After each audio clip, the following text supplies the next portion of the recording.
আসসালামু আলাইকুম, কেমন আছো বন্ধুরা? আজকে আমি রান্না করেছি একদম ঘরোয়া একটা রেসিপি, পুঁইশাক দিয়ে মাগুর মাছ। এই রান্নাটা কিন্তু ছোটবেলা থেকেই আমার প্রিয়, একদম মায়ের হাতের স্বাদ মনে করিয়ে দেয়। ভাবলাম তোমাদের সাথেও শেয়ার করি, কারণ গ্রামের এই সহজ রেসিপিটা কিন্তু ভাতের সঙ্গে একদম জমে যায়।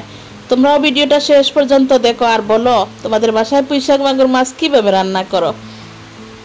পুঁইশাক এবং মাগুর মাছ কম্বিনেশন দারুণ একটা রেসিপি। আর আমার পুঁইশাকগুলো তো নিজের হাতের কাছের লাগানো, আমার ছাদ থেকে পেরে নিয়ে আসছি, দারুণ একটা রেসিপি। আর এই যে দেখতে পাচ্ছ আমি পুঁইশাকগুলো কেটে ধুয়ে পরিষ্কার করে নিয়েছি। আর এদিকে পুঁইশাকের ডাঁটাগুলোও কেটে দিয়েছি। আর হচ্ছে ডাঁটা যেমন লম্বা লম্বা করে কেটেছি, একটা আলুও লম্বা লম্বা করে কেটে নিয়েছি। এবার আমি পুঁইশাকের মধ্যে যেসব মশলা লাগবে সেগুলোও রেডি করে নিয়েছি। মশলাগুলো দেবো হচ্ছে, এখানে লবণ নিয়েছি, ধনিয়া গুঁড়া নিয়েছি, হালকা একটু মরিচ গুঁড়া নিয়েছি, ধনিয়ার গুঁড়া নিয়েছি, আর হচ্ছে জিরার গুঁড়া নিয়েছি। আর আমি মাগুর মাছগুলো আগের দিন রাতে ভেজে ফ্রিজে রেখে দিয়েছিলাম, আমার সময় অল্প তো তাই। আর এই যে দেখো একটা পাতিল নিয়ে বসিয়ে দিয়েছি চুলার উপর, দিয়ে এখানে দিয়েছি রসুন বাটা, পেঁয়াজ বাটা ও আদা বাটা, তিনটো বাটা মশলা দিয়ে এবার আমি একটু নেড়ে ছেড়ে পানিটা শুকিয়ে নেব, কারণ আমার মশলাটা ফ্রিজে রাখা ছিল। আর ফ্রিজে রাখার কারণে মশলার মধ্যে অনেক পানি থাকে। আর এই পানিগুলো শুকিয়ে নিয়ে এবার আমি তেল দিয়ে ভালো করে মশলাটা কষিয়ে নেব। যতক্ষণ না মশলা থেকে কাঁচা ভাব চলে যায় ততক্ষণ পরে আমি কষিয়ে নেব। তো তোমরা দেখতে থাকো আমি কিভাবে পুঁইশাক দিয়ে মাগুর মাছ রান্না করি। পুঁইশাকগুলো আমি কিনি নাই, পুঁইশাকগুলো হচ্ছে আমার ছাদে থেকে পেরে নিয়ে আসছি। এ পর্যায়ে দেখো আমার মশলাটা কষানো হয়ে গেছে, এ পর্যায়ে হালকা একটু পানি দিয়ে এখন আমি শুকনো গুঁড়ো মশলাগুলো দিয়ে দেবো। যদি তেলের মধ্যে শুকনো গুঁড়ো মশলা দেন তাহলে পুড়ে যাবে, সেজন্য হালকা একটু পানি দিতে হয়। আর এই যে এখন আমি শুকনো মশলাগুলো দিয়ে ভালো করে কষিয়ে নেব। এবার আমি ভালো করে নেড়ে চেড়ে মশলাটা কষিয়ে নিব, যতক্ষণ না পর্যন্ত তেল বেশি ওঠে ততক্ষণ পর্যন্ত আমি কষিয়ে নেব। আর এই কষাতে গেলে একটু সুবিধা হয় কি, ঢাকনা দিয়ে একটু ডেকে রেখে দিলে মশলাটা তাড়াতাড়ি কষিয়ে যায়। আর এই যে দেখো আমি ঢাকনা দিয়ে ডেকে দিলাম, এবার আমাকে অপেক্ষা করতে হবে। আর এই যে দেখো কি সুন্দর আমার মশলাটা কষানো হয়ে গেছে, তাই না? এ পর্যায়ে আমি একটু নেড়ে ছেড়ে তারপর ওই যে আলু এবং হচ্ছে পুঁইশাকের ডাঁটা যে কেটে রেখেছিলাম সেগুলো আমি আগে দেব, যাতে ওগুলো সিদ্ধ হয়ে যায়। পুঁইশাকের ডাঁটা সিদ্ধ হতে একটু সময় লাগে, সেজন্য আগে দিতে হবে। শাকের সাথে দিলে দেখা যাবে সিদ্ধ হতে একটু প্রবলেম হবে, এই জন্য আমি একটু আগে দিয়ে দেব। আর এই যে এখন আমি দিয়ে দিলাম, এই যে এখন দিয়ে একটু নেড়ে চেড়ে মশলার সাথে মিশিয়ে আবার ঢাকনা দিয়ে ডেকে দেবো, সিদ্ধ হওয়া পর্যন্ত অপেক্ষা করব। আর শাকের সাথে দিয়ে দিলে দেখা যাবে শাকের কালার নষ্ট হয়ে যাবে, আর ডাঁটা এবং আলু সিদ্ধ হতে একটু সময় লাগবে, সেজন্য একটু আগে দিয়ে দিলাম। এখন আমাকে অপেক্ষা করতে হবে সিদ্ধ হওয়া পর্যন্ত। আমি ঢাকনা দিয়ে ডেকে রেখে দিয়ে দিলাম। আর 5 মিনিট পর ফিরে এসে দেখো আমি একটু নেড়ে ছেড়ে দিচ্ছি এবং দেখা যাচ্ছে যে আমার ডাঁটা এবং আলু সিদ্ধ হয়ে গেছে। এই পর্যায়ে আমি ধুয়ে রাখা পুঁইশাকগুলো দিয়ে দিচ্ছি।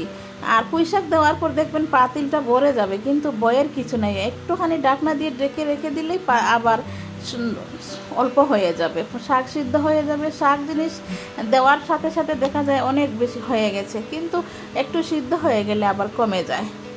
তো শাকগুলো দেওয়ার পর আমি আবার ঢাকনা দিয়ে ডেকে রেখে দেব। এ পর্যায়ে যারা যারা আমার ভিডিও দেখে এসেছেন সবাইকে জানাই আমার অন্তর থেকে অনেক অনেক শুভেচ্ছা ও ভালোবাসা রইল সবার জন্য। যারা আমার চ্যানেলে নতুন জয়েন হয়েছেন, এখনও যারা আমার চ্যানেলটিকে সাবস্ক্রাইব করেনি, আমার চ্যানেলটিকে সাবস্ক্রাইব করে আমার পাশে থেকে যেতে পারো এবং বেল বাটনটা অল চেপে রাখবে, যাতে আমি পুনরায় আবার ভিডিও দেওয়ার সাথে সাথে যেন প্রথমেই তোমরা দেখতে পারো আমার ভিডিওটা। আর যারা সাবস্ক্রাইব করে রেখেছো তাদেরকে অসংখ্য অসংখ্য ধন্যবাদ।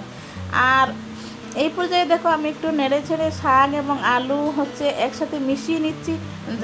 দেখতেই তো পাচ্ছ আমার শাকটা কমে কতটুকু হয়ে গেছে আর কতটুকু ছিল আমি যখন শাকটা পাতিলের মধ্যে দিয়েছিলাম। এই পর্যায়ে আমি আবার ঢাকনা দিয়ে ডেকে রেখে দেব। আর আমার মাছগুলো হচ্ছে ফ্রিজে রাখা ছিল, ফ্রিজে মাছ রাখার জন্য আইস ছুটে নাই।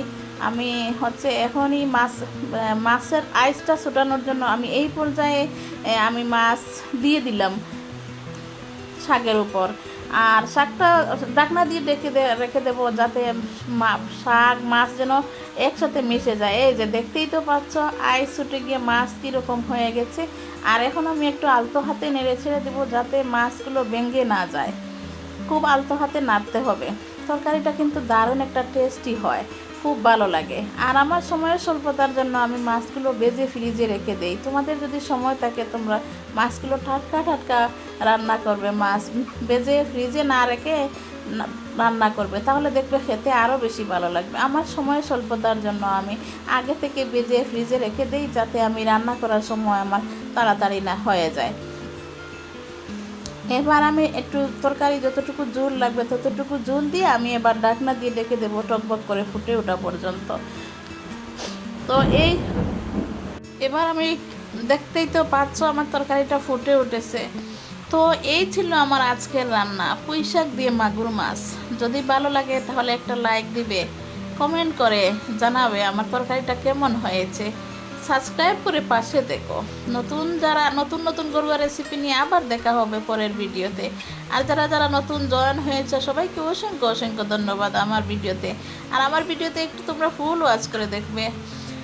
সবাই ভালো থেকো, সুস্থ থাকো, আর ঘরে বসে মজার রান্না করে নাও।